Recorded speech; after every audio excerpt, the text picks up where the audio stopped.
Today, we're going to talk about Larry Nance Jr. a little bit. I still plan on finishing those round of previews that I had going before the season starts, but I wanted to hop on real quick and just rave about Larry Nance Jr. because me and Jackson mentioned this on the last pod. I think we're both surprised by just how excited we are that Larry Nance Jr. is back in Cleveland. I think we almost took for granted how helpful Larry can be to this team when we made this signing in the summer because, we already know what Larry Nance Jr. looks like in a Cavaliers uniform. We've seen it already. We're familiar with him, but it's important to remember that we haven't seen Larry Nance Jr. in this context in a Cavs uniform. And really, he's never been in this type of situation in his career so far. So it's really exciting.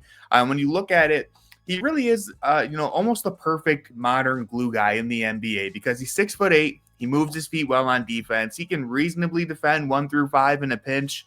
He's got a plus wingspan. Good athlete, obviously. Then on offense, he's also a jack of all trades, right? He can finish at or above the rim. He moves really well without the ball. He's a great cutter. He can handle the ball a little bit, operate some dribble handoffs. He's a good screen setter. He's a good passer, playmaker. He's just a really high IQ player.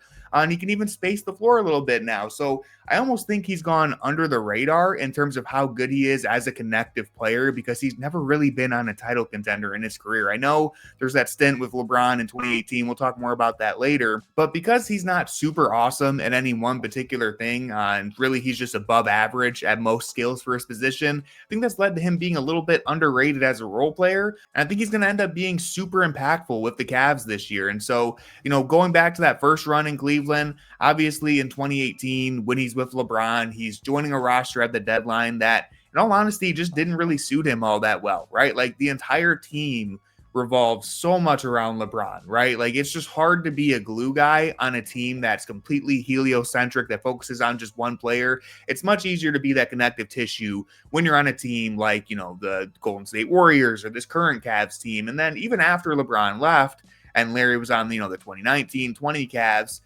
it's hard to be a glue guy on a team that doesn't have anything going for them, like you need something to glue together in order for the glue guy to work. So when we saw Larry in Cleveland before, it just wasn't the type of environment where he's really going to thrive. And outside of Cleveland, he still hasn't been on a team that could utilize his skills in the way that it should.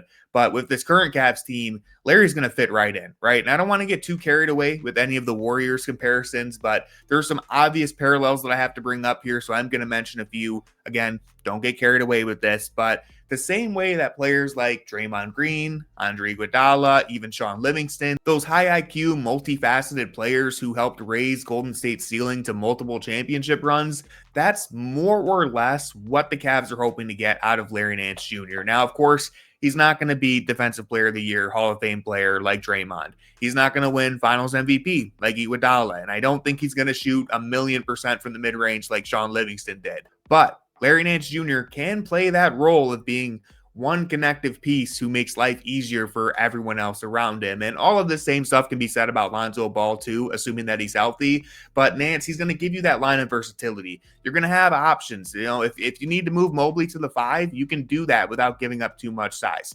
Larry's another good screen setter who, he plays more physical than either Mobley or Allen. So if you're thinking trying to create separation in the playoffs, something that we've talked a lot about, Nance, he's a good screen setter. He uses his width and his strength to run dribble handoffs, and that's going to get Garland or Mitchell an extra half-step advantage. That's really important in the playoffs, right? That alone, the screen setting that he provides alone, could honestly cause Larry Nance Jr. to close some of these playoff games in situations where you just put Mobley at the 5, Nance at the 4, Hunter at the 3. All of a sudden, this team and their bench just has a lot of length and athleticism that they didn't have before. And that's going to make a big difference because, again, Larry just fits anything the Cavs want to do. If you want to play run and gun, he's athletic enough to do that. He's a smart enough player to where if you're in the half court, he can operate dribble handoffs, run through multiple actions. He's not giving up any spacing. He's not a liability on defense. All of this is really just shaping up to be what should be the best year of Larry Nance's career. And bringing this back to the Warriors one last time, again, we're not getting carried away or anything, but most people would agree that Stephen Curry and Klay Thompson, those two guys were going to be Hall of Famers regardless of who was around them, right? You could have given them any supporting cast and those two guys would have always been awesome. But we all also agree that, those Warriors teams, they never hit their ceilings and win multiple championships if you don't have guys like Draymond, Iguodala, or Shaun Livingston. And I think to a lesser degree, right, to a much lesser degree than guys like Draymond and Iggy, You could say the same thing about this Cavs team and Larry Nance Jr. and Lonzo Ball, right? I think especially when it comes to making the Garland and Mitchell pairing work, whatever that pairing's ultimate ceiling is, I think you get a lot closer to hitting that with players like Nance and Ball on the roster because both of them actually work to make Garland and Mitchell better together. They complete those two players and complement them in a way that, Ty Jerome, Karis LeVert, Isaac Okoro, some of these other Cavs role players from the past, those guys, they had their own talents, but none of them really served as like the perfect connective tissue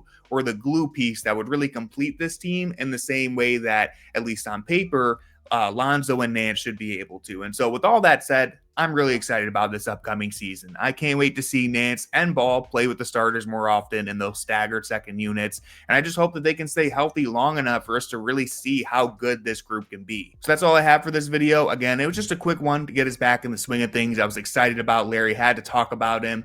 Make sure you're subscribed so you don't miss any of my future content. We'll have podcasts from Rocket Arena after basically every home game. Plan on doing these quick videos throughout the season as well. So drop a like, hit the subscribe button, and leave me a comment. All that stuff really helps, and I appreciate it. With all that being said, go Cavs.